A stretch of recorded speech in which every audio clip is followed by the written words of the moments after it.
Hello friends, माझ्या रेसिपीमध्ये तुमचं खूप खूप स्वागत आहे। आज आपण भेंडी मसाला कशी बनवायची आहे ती मी दाखवणार आहे। अर्धा किलो भेंडी आहे, स्वच्छ धुवून घेतलेली आहे, बारीक चिरून घेतलेली आहे।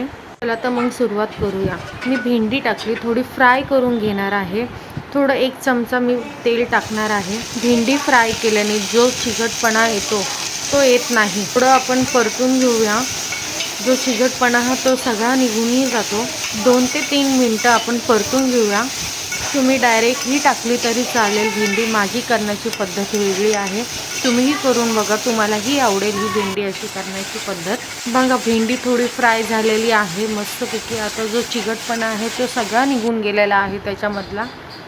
चला तर मग आता सुरुवात करूया। 2 चमचे मी तेल घेतलेलं आहे। तेल थोडं गरम होऊन द्यायचं। तुम्ही तव्यामध्ये किंवा कढईमध्ये केली तरी चालेल। मी 1 चमचा जिरे टाकलेले आहे। जिरे छानपैकी आपण तडतडून देऊ। जिरे छान तडतडले की सुगंधही चांगला येतो। तुम्ही हिंगही टाका, व्हिडिओ स्किप झालेला आहे। ठेचलेला मी लसूण टाकला, कढीपत्ता टाकलेला आहे। थोडं परतून घेऊया। मग मी टाकला कांदाही सोनेरी रंग येतपर्यंत आपण परतून घेऊया। कांदा मी जास्त लाल नाही करत। कांदा लाल झालाय की भेंडी टाकूया आपण। भेंडी टाकली की आपण लाल तिखट टाकूया, ते आवडीनुसार टाका तिखट। हळद टाकली आहे, छानपैकी आपण मिक्स करून घेऊया।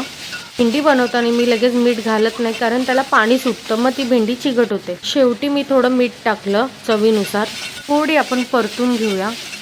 बघा त्याला अजिबात तार नाही आलेली, चिकट नाही झालेली आहे। आता झाकण ठेवायचं, अगदी 5 मिनिटं भेंडी वाफून घेऊया। आणि वाफवली आहे, मऊ झालेली आहे भेंडी। आणि भाजलेला शेंगदाण्याचा कूट घातला की तो हलका क्रंची होतो आणि त्याची चव कमाल लागते। पुन्हा मिसळून घेऊया। बघा काही कमाल दिसते भेंडी। डब्यासाठी ही मसाला भेंडी तयार आहे। रेसिपी कशी वाटली कमेंटमध्ये नक्की सांगा। लाईक करा, सबस्क्राईब करा। Okay bye.